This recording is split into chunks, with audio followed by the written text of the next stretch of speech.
Chapitre 4A, on commence tranquillement en partant de Nouvelle-Camelot, qui est juste ici, et on se rend à la place de tous les problèmes, comme à chaque fois, au bourg pestiféré, où, comme bien sûr à chaque fois, le bourg porte très très bien son nom, c'est une place désagréable, c'est pas le fun, mais il faut souvent passer par là, donc on a des rencontres toujours un petit peu tannantes.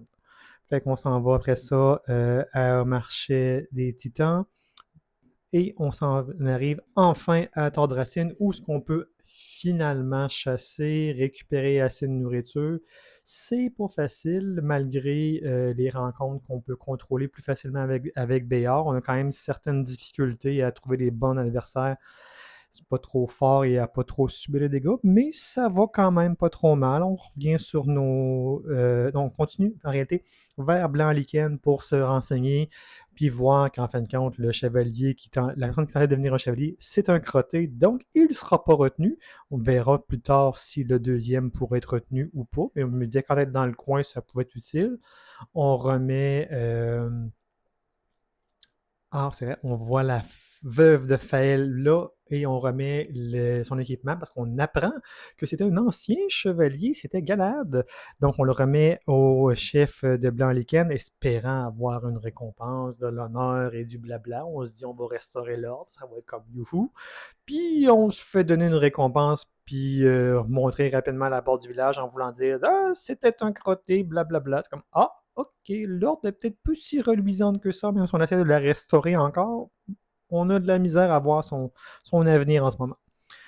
Fait qu'on remonte vers Tordracine, le marché des titans, et on s'en vient à Bondorka, où ce qu'on réussit à allumer relativement rapidement le foutu menhir. On s'en va au temple de l'ordre, où ce que le campement des chevaliers, qui sont toujours là depuis un bon petit moment quand même déjà, je vous dirais, là, et ben ils sont toujours aussi discrets, ils veulent rien nous dire. Fait qu'on redescend plus bas dans les tombes pour fouiller. On s'en va dans la tombe du roi Arthur. On fouille plus attentivement qu'on avait déjà fouillé il y a plusieurs semaines.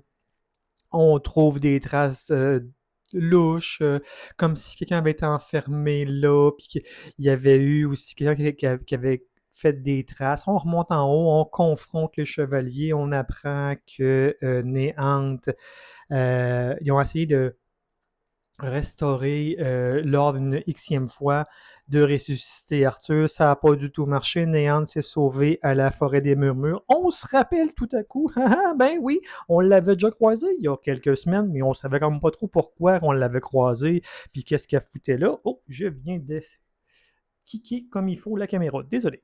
Et là, on se dit, ben, on va y aller voir qu'est-ce que Néante fait à la forêt des murmures. On s'en va à la forêt des murmures. On fouille. Forêt enchantée, pas de doute, parce qu'on fouille, on retrouve plus la place qu'on cherchait. On voit un genre de château blanc venu de nulle part qui nous apparaît de loin. On comprend pas trop c'est quoi. On continue, il disparaît. Ok, on se pose pas trop de questions. On continue, on finit par arriver sur un lieu de rituel druidique magique et on récupère une craie qui va pouvoir nous aider.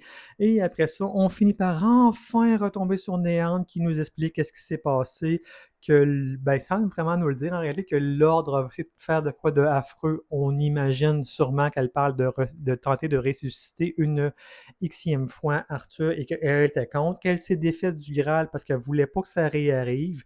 Donc, elle l'a jeté en bas de la mer d'Adiane, qu'il va falloir trouver c'est où exactement, parce que peut-être qu'on ira le chercher nous, ou peut-être qu'on fera autre chose. Je ne sais pas trop encore vers où on s'en va. Et ça finit notre chapitre. Et si on s'en va vers les personnages, un petit zoom pour essayer d'avoir de quoi être pas trop mal. Voilà.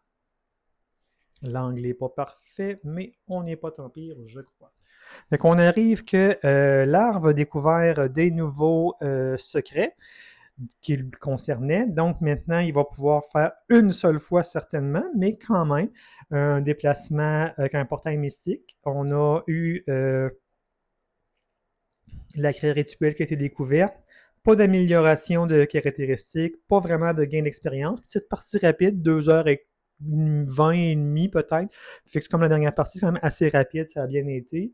Et après ça, Béar qui a fait un échange d'une arme, ça arrête à peu près là. Ça fait le tour de ce chapitre-là, qui c'est quand même relativement bien fait, qui est agréable à suivre pour la prochaine aventure. J'imagine peut-être un peu plus rapidement que la dernière fois, qu'on a eu comme un délai quand même avant celle-ci.